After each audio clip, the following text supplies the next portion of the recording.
കുറച്ചങ്ങോട്ട് ഉള്ളോട്ട് ഓടിച്ച് നിന്നെ. അങ്ങനെ പിന്നെ ലാസ്റ്റ് റോഡിന് നടുവിലിട്ട് പിടിച്ച്.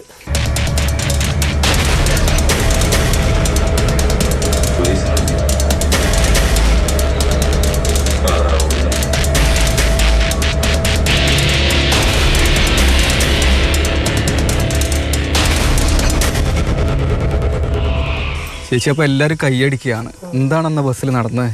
അന്ന് എനിക്ക് എരഞ്ഞിപ്പാലേനി ജോലി. അപ്പോൾ ഞാൻ അവിടെ ബസ് സ്റ്റോപ്പിൽ ഇറങ്ങാൻ വേണ്ടിയിട്ട് ഞങ്ങൾ കുറച്ച് പേര് ഇറങ്ങീനി. മാല പോയ ചേച്ചി ലാസ്റ്റ് ഇറങ്ങിയത്. അപ്പോൾ ഞങ്ങൾ ഇത്തിരി മുന്നോട്ട് എത്തിക്കുന്നു. അപ്പോൾ ആ ചേച്ചി പറഞ്ഞു അയ്യോ എൻ്റെ മാല കാണുന്നില്ല എന്ന് പറഞ്ഞിട്ട് കരച്ചിൽ.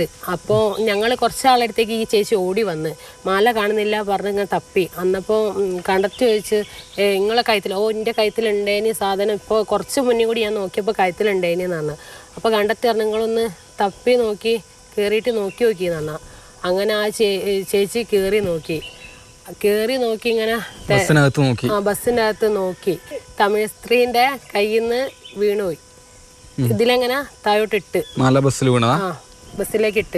ബസ്സിലേക്ക് ഇട്ടപ്പോൾ ഈ ആയ്മ എന്ത് ചെയ്ത് പോവാൻ ശ്രമിക്കുക, പുറത്തേക്ക് ഓടാനുള്ള ഇതിലായി.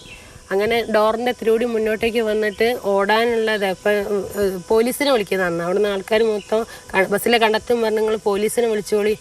പോലീസിനെ വിളിക്കുമ്പോഴത്തേക്ക് ഇവർ കൊതറി കളിക്കുക. അങ്ങനെ നമ്മൾ പിടിക്കാൻ നിൽക്കുമ്പോൾ ഇങ്ങനെ കൊതറി കളിക്കുക. പിന്നെ എന്ത് ചെയ്ത് ഓടി റോഡ് ക്രോസ് ചെയ്ത് അവിടുന്ന് പിന്നെയും ക്രോസ് ചെയ്ത് ഓടി. പിന്നെ സിഗ്നലിൻ്റെ അവിടെ എത്തിയപ്പോൾ ട്രാഫിക് പോലീസ് ഉണ്ടായി. അപ്പം ഞാൻ കൈകൊണ്ട് ഇങ്ങനെ സാറേ ഇങ്ങനെ വിളിച്ച്. പക്ഷെ സാറ് ശ്രദ്ധിച്ചില്ല, ഡ്യൂട്ടിയിലാണല്ലോ. അപ്പം എനിക്ക് തോന്നി ഈ ആയ്മ രക്ഷപ്പെടും എന്നുള്ളൊരു ഇതായിപ്പോയി. അന്നേരം ഞാൻ എന്ത് വയ്യേക്ക് പിന്നെ ഓടി. പിന്നെ ഈ ആയ്മ എൻ്റെ കണ്ണ് വെട്ടിച്ച് ബസ്സിൻ്റെയും ഓട്ടോറിക്ഷൻ്റെയൊക്കെ ഉള്ളിലെ ഓട്ടോറിക്ഷയൊക്കെ ഇങ്ങനെ കൈ നീട്ടുന്നുണ്ട്. അപ്പം ഞാൻ പറയുന്നുണ്ട് അയ്യോ നിങ്ങൾ ബസ് കേട്ടല്ലേ കള്ളത്തിയാണ് എന്ന് പറയുന്നുണ്ട്. അങ്ങനെ വിളിച്ചു പറഞ്ഞുകൊണ്ട് ഓടി. അന്നപ്പോൾ എന്നോട് ചോദിക്കുക ചേച്ചി എന്തിനാ എൻ്റെ വയ്യേക്ക് വരുന്നത്, ഞാനൊന്നും ചെയ്തിട്ടില്ല എന്ന്. അപ്പം ഞാൻ പറഞ്ഞു നിങ്ങളെ കയ്യിൽ നിന്ന് വികുന്നത് ഞാൻ കണ്ടിക്കുന്നല്ലോ, എത്രയോ ആൾ കണ്ടോരുണ്ട്. എന്നിട്ട് ഇന്നെ അങ്ങനെ കൊതറിപ്പോൾ ചുരിദാർ ഇത്തിരി ഒന്ന് കീറിയിരിക്കുന്ന. അങ്ങനെ കുറച്ചങ്ങോട്ട് ഉള്ളോട്ട് ഓടിച്ച് നിന്നെ. അങ്ങനെ പിന്നെ ലാസ്റ്റ് റോഡിന് നടുവിലിട്ട് പിടിച്ച്. റോഡിൻ്റെ നടുവിലിട്ടപ്പോൾ പിന്നെ പോലീസിനെ വിളിച്ച് നടക്കാവ് പോലീസൊക്കെ വന്ന് കൊണ്ടുപോയി. ഇത്രയും ദൂരം ഓടാനുള്ള ധൈര്യമൊക്കെ എങ്ങനെ കിട്ടിയത്? പിന്നാലെ ഉണ്ടെങ്കിൽ ഞാൻ ചെറുതാകുമ്പോ ഓട്ടത്തിലൊക്കെ ഫസ്റ്റ് ആയിന്. പിന്നെ എനിക്കൊരിത് ഓരെ പിടിക്കണം തന്നെ മനസ്സിലൊരിത്. എന്താ ഇപ്പോഴത്തെ പൊന്നിന്റെ വില അമ്മാരി വിലയല്ലേ, നമ്മളത്രയും നയിച്ച് കഷ്ടപ്പെട്ട് വാങ്ങുകയല്ലേ. ഇപ്പൊ ഈ ബസ്സിന്ന് ചെയ്ത് പിന്നെ ഇനി മറ്റൊരു ബസ്സിലേക്ക് കയറിയിട്ടുണ്ടെങ്കിൽ അവിടുന്ന് അത് തന്നെയല്ലേ ചെയ്യുക. അപ്പൊ എനിക്ക് തോന്നി പോലീസിൽ തന്നെ ഏൽപ്പിക്കണം എന്ന്. പിന്നെ എൻ്റെ മക്കൾക്ക് ഏറ്റവും വലിയ സന്തോഷം.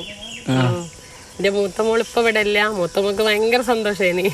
അമ്മ തന്നെയാണോ ഇത് ചെയ്തെന്ന് ചോദിച്ചിട്ടുണ്ടാവുമല്ലോ. ഈ മാല നഷ്ടപ്പെട്ട ചേച്ചി എന്ത് പറഞ്ഞു? ചേച്ചിക്ക് ഭയങ്കര സന്തോഷം. ചേച്ചിനോട് പറഞ്ഞ് ഓരോ വീട്ടിലെ ഒരു അംഗമാണെങ്കിൽ എൻ്റെ ഫോൺ നമ്പർ വാങ്ങി എൻ്റെ വീട്ടിൽ വന്ന്. എൻ്റെ അഭിപ്രായം എന്ന് പറഞ്ഞിട്ടുണ്ടെങ്കിൽ എല്ലാ സ്ത്രീകളും പ്രതികരിക്കണം എന്നാ. പക്ഷെ നമ്മളെ കണ്ണിൻ്റെ മുന്നിൽ ഇങ്ങനെ കാണുമ്പോൾ അത് ഇട്ടേച്ച് പോവരുത്, നമ്മൾ പ്രതികരിക്കണം എന്നാണ് എൻ്റെ അഭിപ്രായം. അരുൺ കിഷോറിനൊപ്പം Rahul K V, Mathrubhumi news, Kozhikode. Nayanthara ഉണ്ട് കൂടെ. Nayanthara, good morning. നമ്മുടെ രാഹുലിനോടാണ് പുള്ളിക്കാരി സംസാരിച്ചത്. പക്ഷേ ആ ഒരു പറഞ്ഞൊരു ഒറ്റ വാക്കുണ്ടല്ലോ, എല്ലാ സ്ത്രീകളും പ്രതികരിക്കണം എന്നുള്ളതാണ് എനിക്ക് പറയാനുള്ളത് എന്ന്. നയൻതാരയുടെ അഭിപ്രായം എന്താ? തീർച്ചയായും മോത്തി, പല സാഹചര്യങ്ങളിലൊക്കെ നമ്മളൊക്കെ ഇങ്ങനെ ഞാൻ ചെയ്തിട്ടുണ്ട്. അങ്ങനെയല്ല, കൺമുന്നിൽ കണ്ടപ്പം പ്രതികരിക്കാൻ പറ്റാത്ത സാഹചര്യമാണ്. പ്രതികരിക്കാതിരുന്നിട്ടല്ല, പറ്റാതിരുന്നിട്ടാണ്. പക്ഷെ അങ്ങനെയൊന്നും ചെയ്യരുത്. പറ്റാതിരുന്ന സാഹചര്യമാണെങ്കിൽ പ്രതികരിക്കുക. ആരെയും നോക്കണ്ട. എന്താണോ തോന്നുന്നത് അതങ്ങോട്ട് ചെയ്യണം. ചേച്ചി ചെയ്തത് അത് തന്നെയാണ്. ചേച്ചി കായിക താരമാണ്, പണ്ടത്തെ കായിക താരമാണ്. ഓട്ട മത്സരത്തിനൊക്കെ ഫസ്റ്റ് പ്രൈസ് കിട്ടിയ ആളാണ് മിഥു ചേച്ചി. ചേച്ചി പിന്നെ ചേച്ചീൻ്റെ ആ ധൈര്യം ഉണ്ടല്ലോ, പ്രതികരിക്കണം എന്നുള്ള ആ ഒരു ദൃഢനിശ്ചയം ഉണ്ടല്ലോ. ചേച്ചി അത് കണ്ടപ്പോൾ തന്നെ നല്ല ഈ എരഞ്ഞിപ്പാലെന്ന് പറയുന്ന ആ സ്ഥലം ഉണ്ടല്ലോ, ഒരു ജംഗ്ഷനാണ്, നല്ല തിരക്കുള്ള സമയമാണ്. നല്ല തിരക്കുണ്ടായിരുന്നു. അതിനിടയിലാണ് ഈ മാരിയമ്മേനെ ഓടിച്ചിട്ട് പിടിച്ചത്.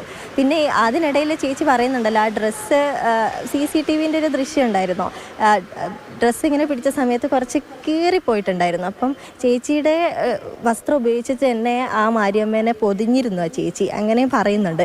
എന്നാൽ അങ്ങനെ എന്താ പറയുക, പ്രതിയായിരുന്നിട്ട് കൂടി ഇങ്ങനെ കള്ളത്തരം ചെയ്തിട്ട് പോലും ഇങ്ങനെ സംരക്ഷിക്കാനും ശ്രമിച്ച ഒരു സ്ത്രീയാണല്ലോ. ആ ഒരു പരിഗണനയും കൂടെ ആ ചേച്ചി മാരിയമ്മയ്ക്ക് നൽകിയിട്ടുണ്ട്.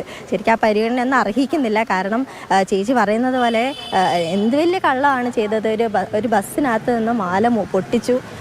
എന്നിട്ട് പുറത്തിറങ്ങിയതിന് ശേഷം കണ്ടക്ടർ പോരുത് എന്ന് പറഞ്ഞതിന് ശേഷം വീണ്ടും ബസ്സിനകത്ത് കയറിയിട്ട് മറ്റാരുടെങ്കിലും തലയിൽ ചുമത്താൻ വേണ്ടി ആ മാല അവിടെ കളയുകയാണ് ചെയ്യുന്നത്. അത് ഈ മിഥു ചേച്ചി ഉൾപ്പെടെയുള്ള ആളുകൾ കണ്ടതുകൊണ്ട് ഇവരെ പിടിക്കാൻ സാധിച്ചു. അല്ലെങ്കിൽ അത് മറ്റാരുടെങ്കിലും തലയിലാവുമായിരുന്നു. അല്ലേ മോത്തി? അങ്ങനെ അത് മറ്റൊരാളുടെ തലയിലാവുമെന്ന് മാത്രമല്ല, വീണ്ടും മാരിയമ്മ ഇതുപോലെയുള്ള മോഷണങ്ങൾ അങ്ങനെ തുടർന്നുകൊണ്ടേയിരിക്കുകയും ചെയ്യും. കാരണം രക്ഷപ്പെട്ട് പല സ്ഥലങ്ങളിൽ നിന്നായി പോയിക്കൊണ്ടിരിക്കുമ്പോൾ ഇതൊരു ശീലമാക്കുകയും ചെയ്യും. അല്ലേ നയൻതാര? അപ്പൊ ഏതായാലും ആള് പുലിയാണ്. എല്ലാ സ്ത്രീകളും ഇങ്ങനെ അവരിത്തരത്തിലുള്ള ഒരുപാട് കേസുകളിൽ പ്രതിയാണ്. അതാണ് ഇത്തരത്തിലുള്ള ഒരുപാട് കേസുകൾ പ്രതിയായ മാരിയമ്മ ഇനിയും ഇത് തന്നെ തുടർന്നേനെ. ഏതായാലും ഒരു നല്ല കാര്യമാണ് ചെയ്തത് നയൻതാര. ഇനി കീഴും മേലെ നോക്കണ്ട, ഇമാതിരി സാഹചര്യങ്ങൾ പ്രതികരിച്ചോളൂ.